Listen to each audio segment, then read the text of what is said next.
Hello everyone and welcome to the channel. In this video I'm going to be showing you how to edit this beautiful pastel pink chrysanthemum. This is actually a potted plant I bought from the local department store and I just thought it was an absolutely gorgeous colour. So I've had a few requests for people wanting to see how I did this. So the first thing I'm going to do is open the file. Now I've put it on the desktop so they can find it quickly. So I'm going to open the raw file, which will take me into Camera Raw. So now if we look at it, it looks a bit dull. So what I'm going to do is I'm going to click Auto. And that's normally a pretty good idea of how it's going to look. It looks a bit bright, so if I switch it off, let's switch it back onto Auto. You can see it's changed all of these here contrast highlights. So I'm going to turn the exposure down to something like probably about 75, 80. Okay, so I'm going to open it now. The next thing we're going to do is to crop it because we want to get rid of all of this here. So then we'll go up to the crop tool and we'll do it on a square. I want to put it out so we've got a bit of room each side, the petals. I'm going to move it up so it's equal. And I'm going to put it on content aware fill. And what that's going to do is that going to fill the background in for me. What I should do now is select subject. And then I'm going to invert it. So that means it's going to select background now. Then I'm going to go up to edit, fill. And I've already got it on black. So I'm just going to say okay to that. There might be some little areas where I need to crop, but we'll worry about that in a second. Go back up to select and deselect. So now we've got our black background. Now let's have a look. Let's zoom in a little bit. I don't think there's really very much we need to do to this. So now we've got our black background. What we'll do next is we'll go into filter, down to camera raw, and we'll put some texture in. So I'm going to go right down to the texture box, put 30 in. In fact, what I'll do is, let's cancel that. We'll make a layer. So we'll do it non-destructively. So I'm going to go into camera raw again.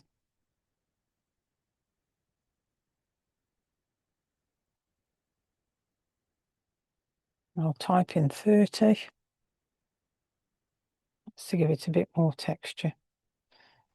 I'm going to rename this camera raw texture so we know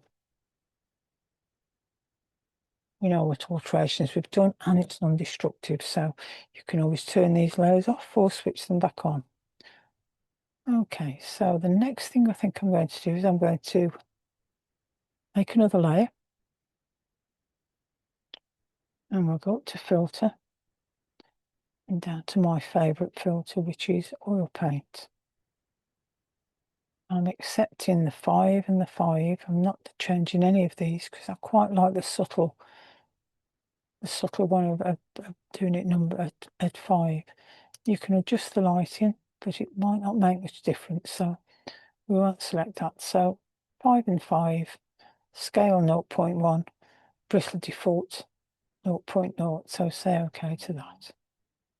Next thing I'm going to do is go back up to filter. In fact, let's name that. I keep forgetting this, oil paint. Let's make a copy of that layer. Go up to filter. And we need to go to artistic and watercolour. Might take a bit of time to come up depending on the speed of your computer.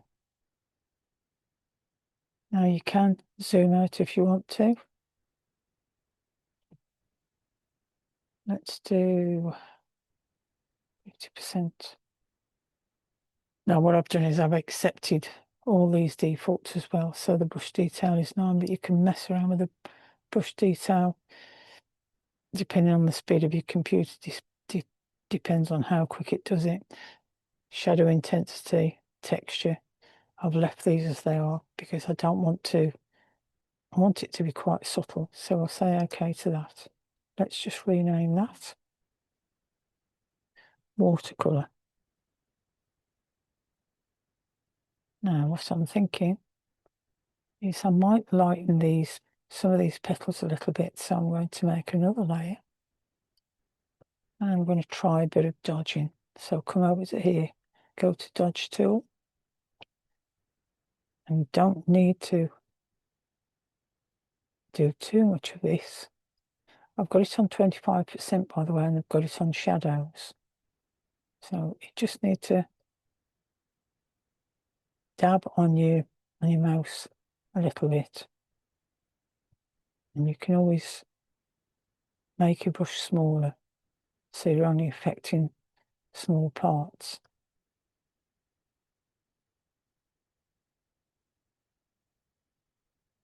I'm not going to do too much of this, but obviously if it's your image, you might want to do a little bit more. Let's just do a bit more and then you can see what difference it does make.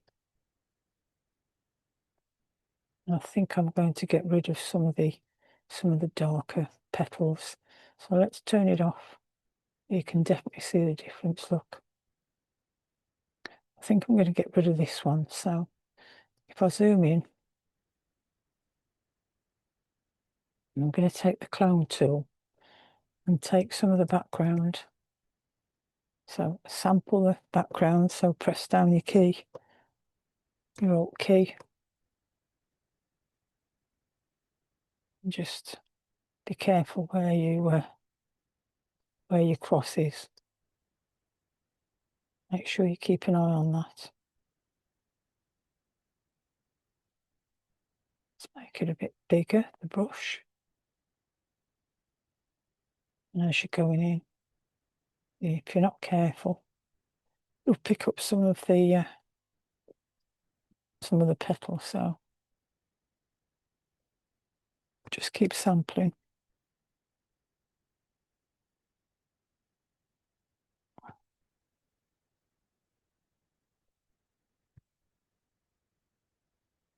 Tiny brush.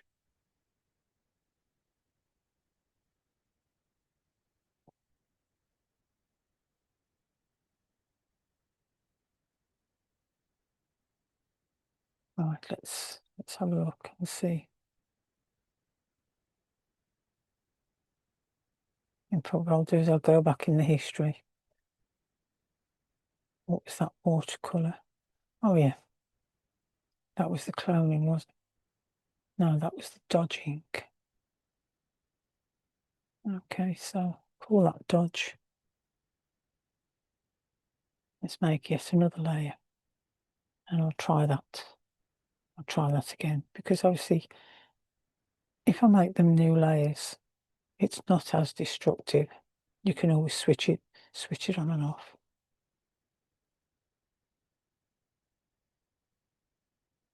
Let's go through it again.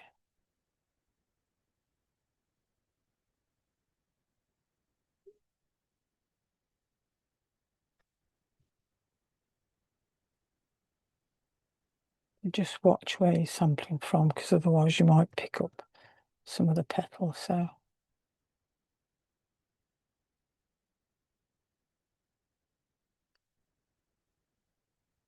sample again.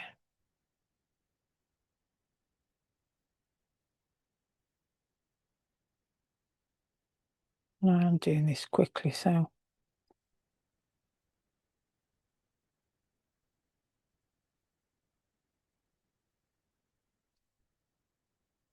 let's zoom out and have a look.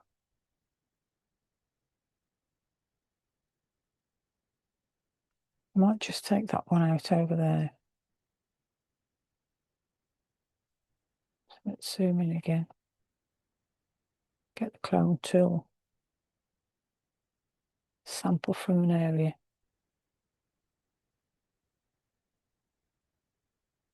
So I don't really like that petal. It's a bit distracting, and there also looks as though there's a bit of the background in there as well.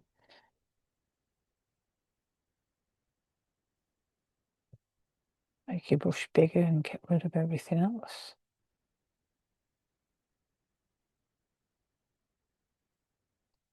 The same, watch where you're sampling from.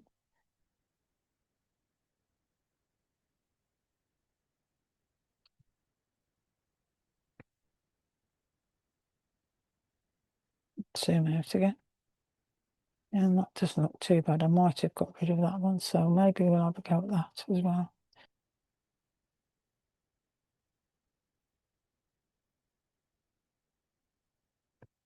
Sometimes when the flower is starting to deteriorate, you get the old petals and they go a bit darker than the rest.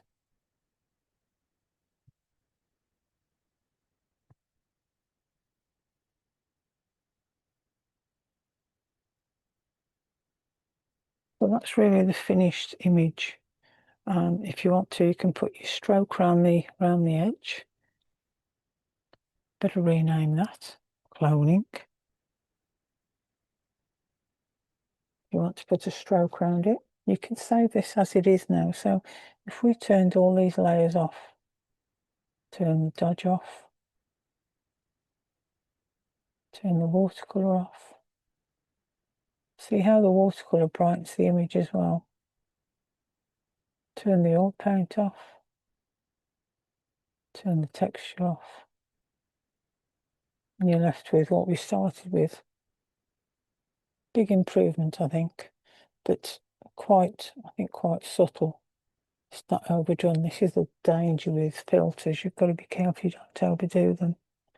I think that looks really good. So at this point you could put a stroke around the edge. So what you need to do is flatten your image first. So go down to flatten image, layer, flatten image.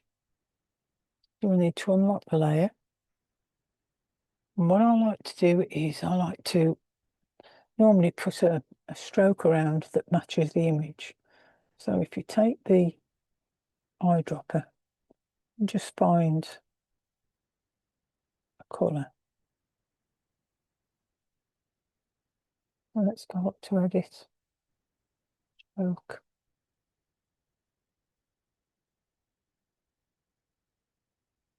I'll put it on 10, so let's take it to 5 pixels, say okay. I think that's quite a nice stroke. You don't want to make it too thick so it's not too distracting from the image. Now the other thing I like to do as well is to put my own logo on it. So I'm going to place embedded, and I have my logo.